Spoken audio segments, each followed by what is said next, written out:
Das ist echt heftig. Ich habe 4 Millionen Euro bewegt. Ich bin echt am Schwitzen. Und ich bin heile wieder zurück. Herzlich willkommen auf meinem YouTube-Channel. Vielen Dank, dass ihr wieder eingeschaltet habt.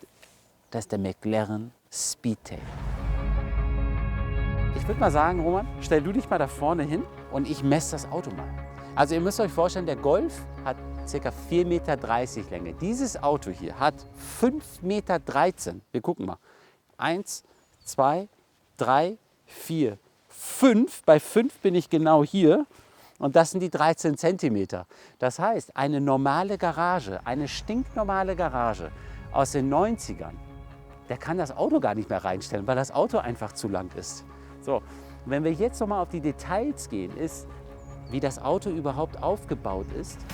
Das ist schon gigantisch. Das erinnert einfach an so ein Hochgeschwindigkeitsauto. Das ist es ja auch. Vor allem, weil die hier hinten das Auto so lang gezogen haben. Und dieser Anblick hier, guck dir das Auto mal von hier hinten an. Alleine, das sind unsere Rückleuchter. Die sind hauchdünn, die siehst du gar nicht. Warte mal, ich mache mal das Auto auf, da könnt ihr sehen. Es ist gigantisch. Es ist hauchdünn, da ist Blinker drin, Bremsleuchte, dann Abblendlicht. Es ist alles komplett in diese einzige Leiste eingebaut worden. Dann kommt hier hinten ein Loch, wo sich jeder denkt, mein Gott, was ist da? Aber da ist die Auspuffanlage. Man streitet sich ja immer, ist der Speedtail schön, ist der Speedtail nicht schön. Bei den anderen Autos wie LaFerrari, wie auch der MC12 und so weiter, da weiß man eigentlich, der LaFerrari ist ein schickes Auto. Aber es ist trotzdem immer Geschmackssache. Und schreibt mir mal in eure Kommentare, was ihr bei den Speedtail schöner findet. Heckbereich, okay, oder Front. Ich bin gespannt, wie ihr das kommentiert und was für Kommentare ihr reinschreibt und wie ihr das Auto findet. Ihr fragt euch sicherlich, was das hier für eine Abdeckung ist. Das Ganze nennt sich Aerocover, ist aus Kohlefaser gemacht worden, ist auf die 20 Zoll Räder montiert worden. Die drehen sich auch nicht mit. Die sorgen dafür, dass keinerlei Turbulenzen entstehen und dass ein super Windfluss weiterhin geht beim Fahren. Wer das aber pottenhässlich findet, hat noch die Option, das abzunehmen. Aber dann ist halt das, was McLaren vorgegeben hat, nicht mehr garantiert. Somit kommen wir auch mal auf die Bremsen. Sogar die Bremssättel, siehst du die hier, sind in XP Grün lackiert, in Wagenfarbe lackiert.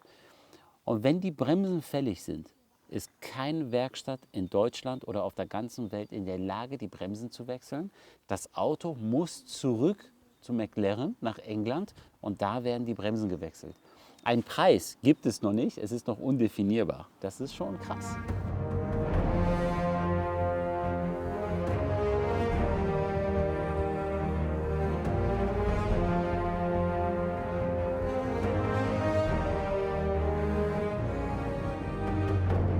Ihr habt mir so viele Fragen gestellt über Instagram. Es war schon echt witzig. Der Jona hat gefragt, wie viele Kästen Wasser passen im Kofferraum. Und jetzt kommt die erste Überraschung. Gib mal meine Kiste rüber. Zack. So. Und jetzt, wenn wir die Haube aufmachen, der macht zwar vorne die Haube auf, aber hier, ich traue mich gar nicht. Ihr wisst nicht, was ich für ein Gefühl habe. Ich traue mich gar nicht daran. Wir reden hier über 4 Millionen Euro. Und es ist alles hier mit feinstem Napa-Leder bezogen. Guck dir das mal an. Es ist alles unheimlich steril. Da traue ich mich gar nicht rein. Also da passt die Wasserkiste nicht rein. So. Aber, meine Freunde, es geht weiter. Ich habe ja hinten, so wie es sich für jedes Auto gehört, einen Kofferraum. Passt locker die Wasserkiste. So, hier haben wir eine Wasserkiste, die zweite. Danke dir. Jetzt wird es nämlich eng. Es ist auch hier sogar mit Leder und mit Carbon. Das heißt, hier musst du vorsichtig sein. Hier kannst du eigentlich nur Schäden verursachen, ehrlich gesagt. So, Nummer 1 ist drin. Das geht nicht. Also Jona, um deine Frage zu beantworten, eine Wasserkiste passt rein. Eine zweite nicht. Das komplette Auto ist für 65.000 Euro mit durchsichtiger Folie foliert direkt im Werk. Okay? Wenn wir uns jetzt auch noch das Auto so anschauen, merken wir Folgendes, dass das Auto vorne mit grün anfängt, XP Green, und in schwarz hinten aufhört, den Jupiter Black. Das Ganze ist so, dass du sogar im Werk, als du das Auto konfigurieren durftest, dir aussuchen konntest, ab wo es anfangen soll, dunkler zu werden oder beziehungsweise in eine andere Farbe rüber zu gehen. Das ist ein Extra, was sich McLaren natürlich schön zahlen lässt. Das ist ein Aufpreis von ca. 30.000 €, wenn du ein Bicolor-Auto haben möchtest. Was haben wir hier noch für eine Frage? Janek hat mir die Frage über Instagram geschickt oder beziehungsweise einen Auftrag über Instagram geschickt. Wenn du mit dem Dreh fertig bist, bitte volltanken und bei mir in die Auffahrt stellen. Lieber Janek, volltanken werde ich das Auto, bei dir auf dem Hof nicht. Okay, und da fahren wir jetzt hin zur Tankstelle.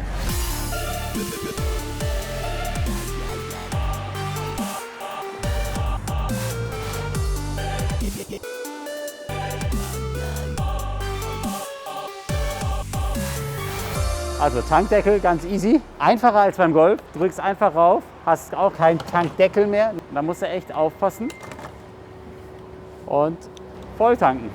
Mal gucken, wie viel da jetzt reingeht. 1,75 €, Mann, Mann, Mann.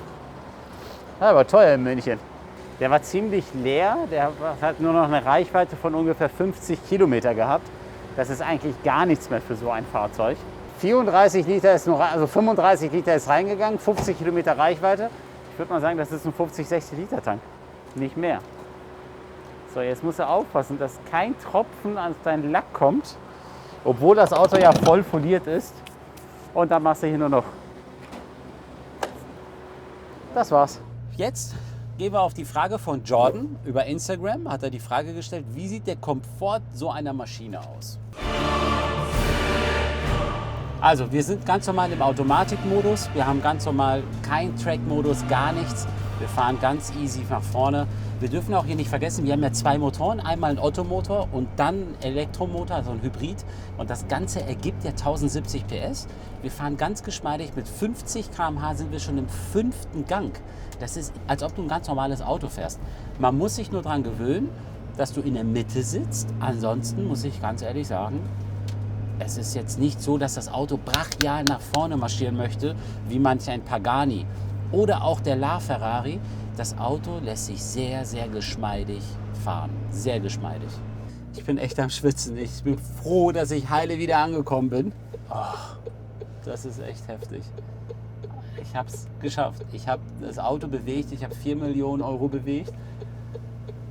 Und ich bin heile wieder zurück. Na, das ist echt cool.